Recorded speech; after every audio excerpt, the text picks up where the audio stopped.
and welcome to a little review of lines. I'm going to start on page 10, just with some optional extra practice here, and just go through some of these questions. So write the equation of a vertical and horizontal line that goes through the point 4, -3. All right, so we know that vertical lines are x equals, so it's going to have to be x equals 4 if it's going to go through the point, 4, -3 with an x value of 4. Horizontal lines are y equals lines. That's going to be y equals -3. Same idea, it has to go through that point. All right, write the equation for the line through the point 0, 3 with the slope of this. So this is a y-intercept, so we can use slope-intercept form. I just forgot the name of it. Slope-intercept form, and just do that. Or you can just use point-slope form, and you'll get something like that. Literally, both work.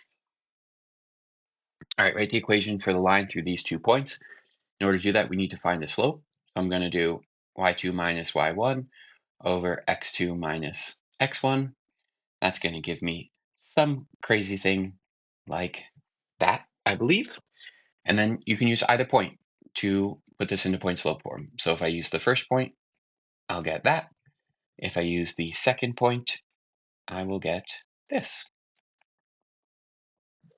Easy peasy. Write the equation for a line with an x-intercept and a y-intercept of blah, blah, blah. All right, so standard form tends to be easier to do this in my opinion. So standard form is when you have a number in front of x, a number in front of y, an equals number, and typically those numbers are all whole numbers. And the easiest way to figure this out is to actually take what your x and y intercepts are, so 2 and 3, and multiply them, and that's what the value of c is going to equal. Next, what I'll do is, let's try to figure out y first. So what number do I need to put in front of y so that I will end up getting this y-intercept of 3? And so I need to put a 2 in front of y so that if I solve this and I just divide by 2, y equals 6 divided by 2, I'll get 3. All right, so let's keep that in the back of our head, that we're going to need a 2y there. I'm doing the exact same thing with the x value now. So if I put x here, right now I have x equals 6. I need it to be x equals 2. So if I throw a 3 in front of it, then that will work. And then I just add back in my 2y there. So basically what we're doing here is we're saying if you ignore this part by letting x equal 0, then y will equal 3. And if you ignore this part by letting y equal 0, you'll get x equals 2, and that gives us our x and y intercepts. So much fun. Find the slope and the y-intercept of the line. Since it's asking me to find both slope and y-intercept, it just makes sense to solve this for y equals mx plus b form. So first thing we're going to do is just subtract that 8x to the other side, and then I'll just divide by 5. So we'll get something like that. So slope is going to be the m, so -8/5, and my y-intercept is going to be the b, written as a point, 0, 4. Remember that intercepts are points, so you got to write them as points. Write the equation of the lines through this point that are parallel and perpendicular. All right, so we know that parallel lines have the same slope, and we know that perpendicular lines have opposite reciprocal. So basically the fraction is flipped upside down, and if it was positive, it turns negative, negative turns positive. So our initial slope here is 3. So that's the slope that we're trying to be, the line we're trying to be parallel to and perpendicular to. So I'll just use point slope form. So the parallel line is going to be y minus 2 equals 3, x plus 1. So I need the exact same slope. And for the perpendicular one, I'm going to do an opposite reciprocal. So opposite becomes negative. Reciprocal, flip 3/1 becomes 1/3. And there you go. Those are the equations of lines that are parallel and perpendicular to that line. Write the equation of the tangent line to the curve blah, blah, blah at x equals 2, given that the slope of that tangent line is -1. So this is a calculus question. It's just that you don't actually know how to find the slopes of these tangent lines, but just super crash course. If I have some random function, f of x, a tangent line is just going to be a line that intersects at a single point. So what this one is basically telling us, if this is the curve, which I didn't draw x squared minus 5x plus 6, but hopefully you can figure out what I'm going for here. If we're saying here's x equals 2, what we need to know is what does y equal? And then they told us that m equals -1. And obviously what I drew doesn't match these things because like that tangent line would have a positive slope, and it's very clearly not an x squared graph because it's not a u, but hopefully you get the idea. I need to find a point. So I'm going to take this x value of 2 and I'm just going to plug it in to the equation to find out what y is when x is 2. And so I'll get 4 minus, that's a 5. I don't know why I wrote a 4 there. 10 plus 6, and I'm going to get 0. So the point when x equals 2 is 2 comma 0. They told us that our slope is going to be m equals 1. This is, we can just write it in point slope form. So I'll do y minus 0 equals negative 1, x minus 2. If you want to clean that up a little bit, you can, just because it's easy to do. You don't have to. And we're done. This is going to be the equation to the line that is tangent to the curve at x equals 2. And just super quickly, because it's annoying me that I didn't draw the right thing, if I were to like actually draw what this guy equals, which I don't 100% know, but I think it looks something like this. And it is asking me, what's happening right when x equals 2, which I think is actually this point right here. And my tangent line would be going like this. Okay, slope of negative 1, y-intercept of 2, and it would be going like that. So that's a rough estimate of what's actually happening here, not what I drew off to the side. All right, write the equation of a secant line from 1 to 8. All right, so secant line is, I'm do the same idea. Okay, I'll actually draw something that looks like the right curve. A secant line as opposed to a tangent line, it's just going to intersect at 2 different places. So for this one, they're saying, hey, it's intersecting at 1 and it's intersecting at 8. So all we need to do is find points that are on the line. So like where I drew these little X's, and you just find those points. So to do that, I'm just going to figure out, well, what's the equation when x equals 1? So that's going to be 2 times 1 squared. That's going to be 2, the last time I checked. And then I do f of 8, and that's going to be 2 times 8 squared, which I believe is 128. So now I have 2 points, 1 comma 2 and 8 comma 128. I need to find the slope. So, y2 minus y1 over x2 minus x1. And that's going to be 126 over 7. And I believe that's 18. And so now I can write the equation of the secant line using either one of those points. So if I use the first set, I'll have y minus 2 equals 18, x minus 1, that's a parenthesis, I swear. Or you could have done y minus 128 equals 18, x minus 8. And both of those will give you the equation of a secant line that goes through x equals 1 and x equals 8 on this lovely equation. All right, so it says the tangent line to a curve at x equals 1 is given by this equation. So this is a tangent line. So we just want to keep that in mind, that it's not the original thing that's going on. Find the equation for the normal line. All right, so we need to explain a little bit more again. So let's say we have a curve like that, and let's say that this is our tangent line right here. Okay, and remember that a tangent line intersects at a single point.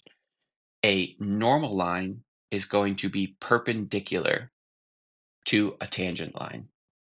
So all I need to do is figure out what the slope of this tangent line is, and then figure out what the point is that these things are intersecting that curve at. And then I can just use opposite reciprocal to figure out what the normal line slope would be and write the equation from there. So I'm going to start off by finding that point. So I know that it's at x equals 1. So if I let x equal 1, it will tell me what the y value has to be for this equation. So I don't know, just like do a bunch of math, right? I got y equals negative 4/3. So the point of intersection here is 1 comma negative 4,3. That's this green point right there. That's the point of tangency. Now what I need to do is figure out what the slope of this tangent line is. So I'm just going to solve it for y equals mx plus b. So I'm going to do that by subtracting the 2x and then dividing by the 3. So I'll get 2/3 x minus 2. And so I know that the tangent slope is 2/3. That means that the perpendicular slope, so remember that upside down t means perpendicular in math, the slope would be a negative 3/2. So if I want to write the equation of this normal line, I'm going to use this slope and I'm going to use this point So I'll have y plus 4/3 equals -3/2 x minus 1. And that is the equation to the normal line, which is perpendicular to the tangent line. Whew, this is so much fun. All right, let's change up the color. Let's get purple in here. We got find the y value for blah, blah, blah that has a slope of this. So I'm literally just going to set up the slope formula. So y2 minus y1 over x2 minus x1, and say that that equals -2/3. If I just kind of clean this up a little bit, I'll have y minus 3 over 6 equals -2/3. And the easiest way, let's think here, I want to just multiply that 6 to the other side. So I have the y minus 3 by itself, and then I'll end up with a -12/3. So when I multiply to the other side, I just multiply to the top. So -2 times 6, -12. Hopefully you're okay with the fact that that's -4. Add the 3 over, and I get that y equals -1. So I need to have a y value of -1 in order to have that slope. Alrighty, equation solving, so much fun, yay, woo! All right, wait, let's change it up again, orange. I'm gonna distribute.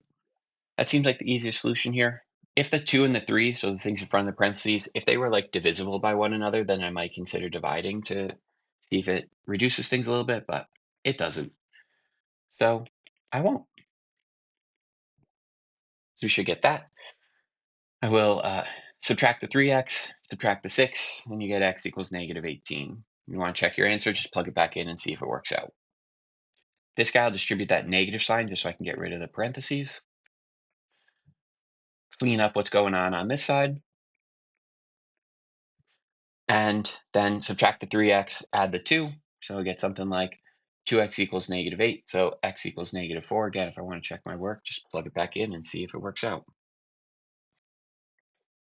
All right, here, I want to get rid of these fractions. So I'm going to just pay attention to what's in the bottom of the fraction and look for the least common multiple of those numbers in the bottom of the fractions, which is called the least common denominator, which is going to be 12. And I'm going to multiply everything by that. So literally every single, can we pretend like I pointed the arrow at that one? Yeah, okay, cool. Every single one. So 2x times 12, 24x. When I do 12 times x over 12, the 12s cancel. 12 over 12 is 1.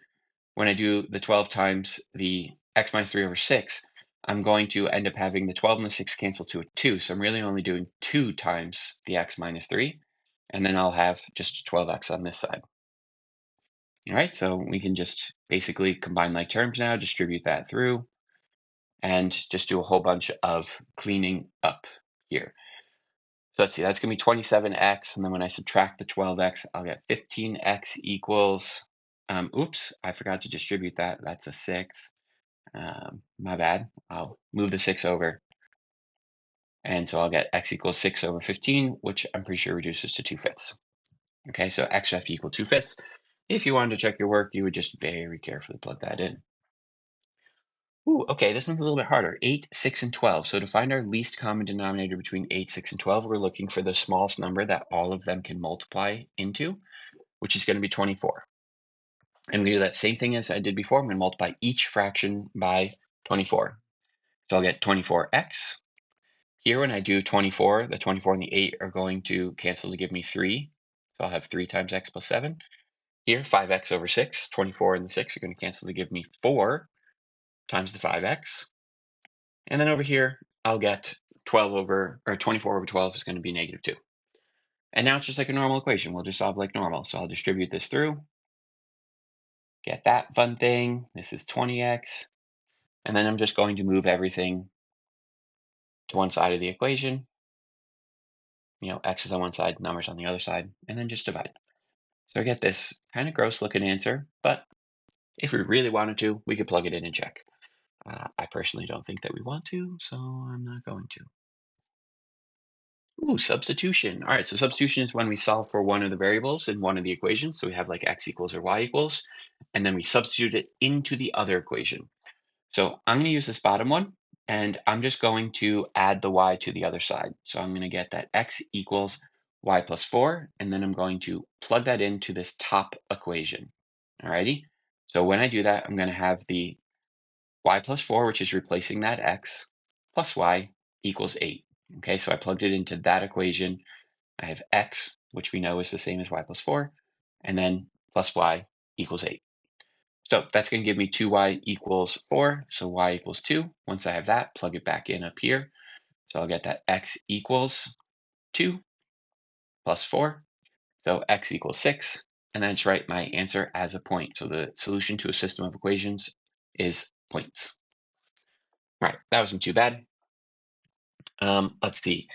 I think for this one, it's easier to just solve for this guy. So I'll have 1 minus 2x. You can write it as negative 2x plus 1 if you want. And I'm going to substitute it right there into that little y equation. So I'll have 4x plus 2 times the 1 minus 2x, throw parentheses around that, equals 3. And now I can just distribute and see what happens. So I'll get 4x plus 2 minus 4x equals 3. And I got that 2 equals 3. And the last time I checked, 2 does not equal 3. And so that means our answer to this one is no solution. Woo.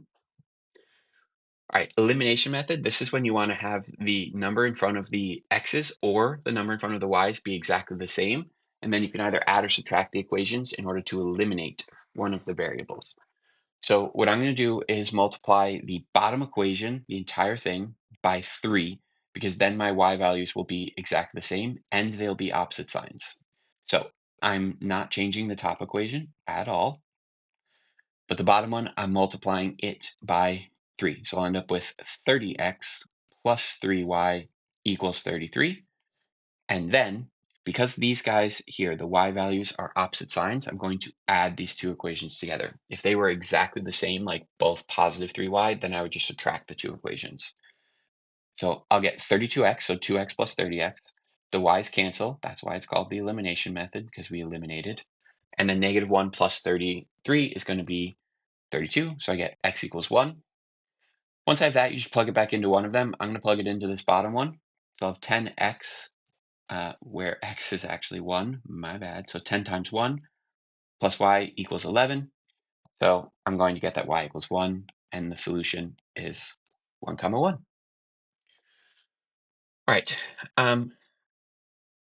This one's going to give us really gross numbers. So, like, it's annoying, but whatevs. I'm going to try to get the x's to be the same. So I'm going to multiply the top one by 3. I'm going to multiply the bottom one by 2. So that's going to give me 6x plus 9y equals 9. And then I'll get negative 6x plus 10y equals 12. And they're opposite signs, so I'm going to add the two equations. So 19y equals 21, and y equals 21 over 19. Ugh. So this is going to be a pain in the butt to plug in, but I'm going to plug it into the top equation. So I'll have that 21 over 19 for y. Oh boy. I'm going to multiply that across. That's going to give me, this is a plus sign still. That's going to give me 63 over 19. I'm going to subtract that to the other side. So I'll have minus 63 over 19. And then I need a common denominator here. So I'm going to multiply this by 19 over 19. Oof. Kind of gross here. And I'm running out of space. So I'm going to get 2x equals, let's see. So 3 times 19 is 57. So I'll have 57 minus 63 all over 19 because I'll have common denominators now. So that's going to be 2x equals negative 6 over 19. I divide by the 2. So I'm going to get negative 6 over 38, which is going to become negative 3 over 19. So when you're dividing, it just goes in the bottom of the fraction. So that's why I did 19 times 2, because I'm dividing by 2, and the bottom of fractions means division. So, that's where that came from. So I get negative 3 over 19, and then 21 over 19. And we say that that's gross, and let's hope we never have to do anything like that again. Solve system using any algebraic method you want. All right, so you want to do whatever you want here. So for this one, I'm going to try to clear the fraction. So I'm going to multiply this top one by 6, and I'm going to multiply this bottom one by 12. So I basically just looked at the least common denominator and hope that it worked out. So 6 times 1/2 is going to give me 3. 6 times 1/3 is going to give me 2. And 6 times 3 gives me 18. On the bottom here, 12 times 1/4. I feel like I said that backwards when I was just talking out loud, but now I can't remember. Oh well. 12 times 1/4 is going to equal 3. 12 times a 2/3. So we just got to be a little bit careful here. The 12 and the 3 are going to give us 4. And then the 4 times 2 gives us 8. So we'll have negative 8y and then a negative 12. So basically, I'm just reducing the fraction at the same time as I'm doing everything here. Let's see here. So I have the exact same sign. So what I'm going to do is actually subtract these two. Or what you could do is just flip the sign of everything on one of them. So if I do that, then I'll actually just add these two equations together. So 3x plus negative 3x canceled. 2y plus 8y is 10y. And then 18 plus 12 is going to be 30. So y equals 3. And we just plug it back into one of them. So 1/2 x plus 1/3 times 3 equals 3. 1/2 x plus 1 equals 3. 1/2 x equals 2. And x equals 4. So 4 comma 3, donezo. All right. I don't think it matters which method we use here, honestly. You could use elimination, you could use substitution. I haven't really shown a lot of substitution, so I've done way more elimination at this point. So I'll just do another one with substitution just so we can see what happens. So I'm going to add this 5x to the other side. So I'll have 5x minus 1. I'm going to plug that into this y value right here. So I'm going to have 10x minus 2 times 5x minus 1 equals 2. Distribute and see what happens. I got 2 equals 2. So whenever that happens, we're going to say infinite solutions. You could also say all points on the line. Do not say all real numbers. Whew, all right, on to some easier stuff here. We have to determine whether each table, graph, or equation represents a linear or nonlinear. All right, so graphs are easy. If it's a line, then it's going to be linear. If it has any sort of curves in it, then it's going to be not linear. So if I'm looking at this guy is linear. Letter E here is going to be nonlinear because it has curves. And G looks like it is also linear. All right, when we're looking at equations, the things we want to look for is that all linear equations can be written in the, wow, that was supposed to be a B. I don't even know what happened there. All linear equations can be written in the form y equals mx plus b, but the key thing here is that x is raised to the first power, so there's no exponent, and x is not located in any weird places, all right? So it's not like under a square root or under a fraction. It's just like chilling on the main line with like x to the first power. So instantly I can see that this is an x squared, so this is going to be nonlinear. Looking way down here, this one looks a little deceptive, but this is actually just saying 1/2 x plus 6. X is raised to the first power, and it's not in any weird locations, so it is linear. Same idea here, x to the first. It's not anywhere kind of strange. If I really wanted to, I can move it to the other side of the equation, but it is going to be linear. For tables, what we need is a constant rate of change, okay? So C for constant rate of change. As long as your x values are going up by 1, then all you really need to do is pay attention to our y values. So our y values, it looks like they are increasing by 4 each time. So that is constant, right? As x goes up by 1, y goes up by 4, always, at least in what we can see in this table so far. So that will be linear. Here, x values going up by 1. Here, my y values go up by 1, then they go up by 4, and then they go up by like just a million. Or like 18. So this is definitely not a consistent, constant rate of change because the y values are changing by a different amount each time. So this is nonlinear. Now there might be a pattern to this. It's just not going to be a linear pattern. Alrighty, here looks like x values going up by 1 and y values are going down by 4. So this does appear to be linear. Does constant rate of change. OMG, word problem, so much fun. All right, the difference of two numbers is 16. All right, so I'm just going to say like those two numbers, well, just like A and B. So I'm going to say the difference of them is going to be 16. And then it says the greater number is 5 less than 4 times a smaller number. Now, the way that I just wrote this by saying A minus B equals positive 16, I said that A is the bigger number because if I subtract it, it needs to be the bigger number so that the 16 is positive. So I'm going to say the greater number, A, is 5 less than 4 times the smaller number. So I do 4 times the smaller number and then 5 less than that. And what I basically did is just created a system of equations. And I'm going to take this A equation. I don't know why I wrote it way over there. I'm going to write it back over here and then erase it. But I have a system, and I literally have it set up for substitution method. So I'm going to do 4b minus 5 minus b equals 16. That's going to give me 3b equals 21. So b equals 7.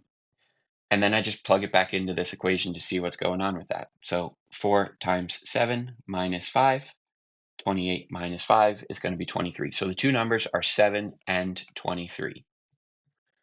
Right? I subtract them, that's 16.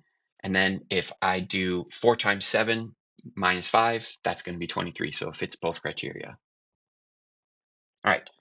100-foot cable is cut into two pieces. All right, so one of those pieces and the other piece have to add up to not 180, doing too much geometry, 100.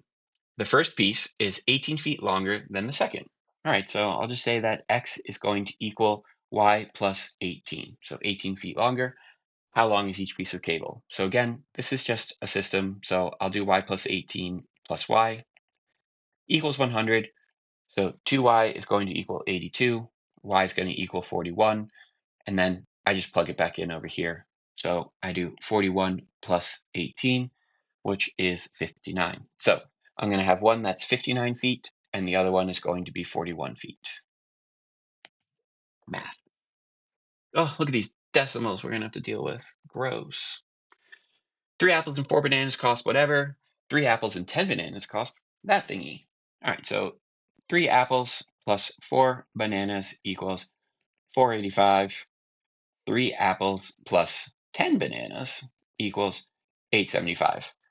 All right, this guy set up perfectly for elimination because the A's are going to cancel, 3 apples and 3 apples. So I'm going to be left with negative 6b is going to have to equal negative 3.90. And when I divide by 6, I'm going to get 0.65. So a banana costs 65 cents. Now, they asked me to find the cost of an apple, so I have to plug this back into one of the two equations. So I'll just plug it into this top one, I believe.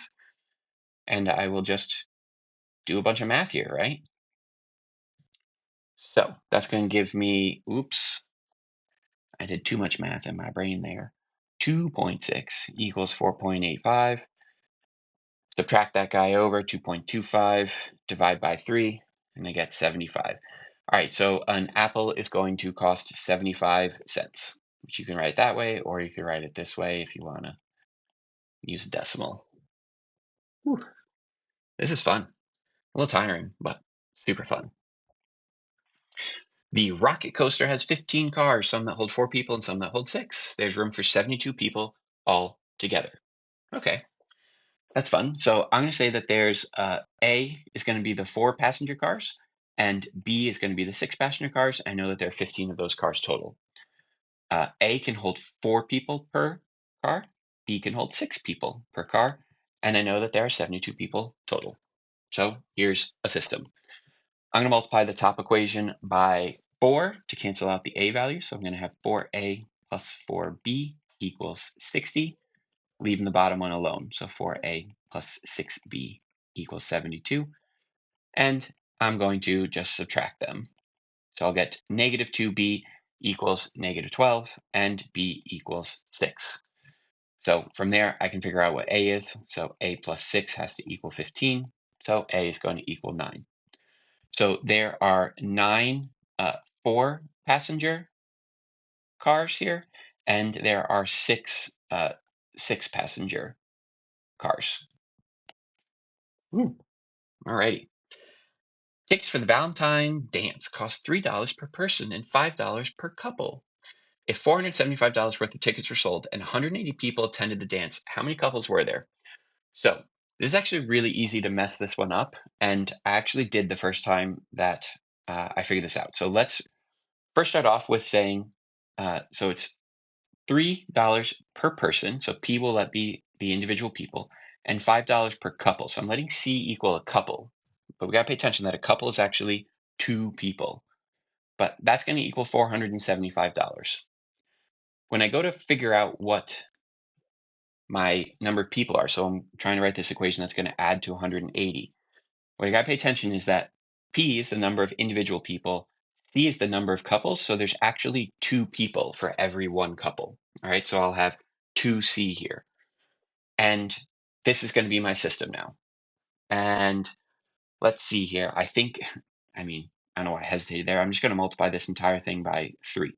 So I'm going to write it underneath just to save a little bit of space here. Oh gosh, what is that? 540? Whew. All right. And then here's my system, top equation and the bottom one.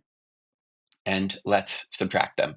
So I'll get a negative C equals negative 65. So the 3 P's cancel, right? And then 5C minus 6C, negative C. Hopefully you can figure out the rest of that math. So I got that there were 65 couples. So if I do P plus 2 times 65, I know that that needs to equal 180 people. So P plus 130 equals 180. So P is going to equal 50. So there were 50 singles and there were 65 couples. Woo, so much fun. All right, so moving quick through this last stuff, there's just some other things here. We want to be able to describe like the direction and estimate a value for the correlation coefficient. So remember, the correlation coefficient is always something between -1 and 1. The closer it is to 1, the better fitting the data is in the positive direction. The closer it is to -1, the better fitting it is in the negative direction. And the closer it is to 0 means that there's really no pattern. So if I'm looking at this one right here, this is going to have a negative direction, all right, because it's going downwards. And I would say R is somewhere like around -0.5, we'll say, right? Because the data is not super close to that line. It's kind of a little bit all over the place, but it's still definitely moving in a downward trajectory. This one I would say has no correlation. So it's not positive or negative correlation, it's just no correlation. So its R value would be somewhere near 0. This guy, positive, because it's going upwards. And I would say that R is pretty close to +1. And that's basically the gist of what you need to know about scatter plots. All right, lines of best fit using technology. So I'm going to do this optional extra practice one right here. And we're going to have to jump into the calculator. So if this lets me, calculator. So some things that we want to do just before we start doing anything with this, I'm going to go to my y equals. I'm going to clear anything that's in there. I'm also going to hit second and then stat plot. And I just want to make sure that this first one says L1, L2. All right, so see where it says L1 and L2 on this first stat plot.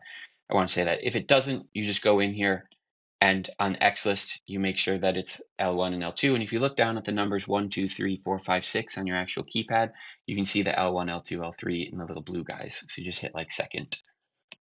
All right, so that's our setup. We need that. So first we need to do is enter the data. So we're going to go to stat and we're going to hit edit because I want to enter stuff. Now, I've already cheated and entered it in here, so I didn't have to do it. But let's say that you had numbers in here. What you want to do is go up and hit clear and then enter. Do not hit delete. If you hit delete, it will literally delete the column, and that would be potentially bad, don't you think? So once you have your data in, so I just did L1 and L2, and it's literally straight up corresponds to these guys right here. So my X values I put in L1, my Y values I put in L2, and I want us to write a linear regression for this set of data. So I'm going to hit second quit to bring me back to my home screen, hit stat, and this time I want to calculate stuff. And I want to calculate this line reg right here. So number 4, linear regression. There's another one down there, number 8. We want to stick to the one that's AX plus B. I don't know why they do 2. It's a little bit weird, but now, if you ever knew a calculator, it's going to look like this. We're going to go to this storing place, and we're going to hit vars, which is right here, that thing that I have highlighted red. And then I'm going to hit the arrow over to yvars. I'm going to hit function, and I'm going to hit enter and y1. So it's going to do that. If you have an older calculator, I will attempt to show you what that looks like.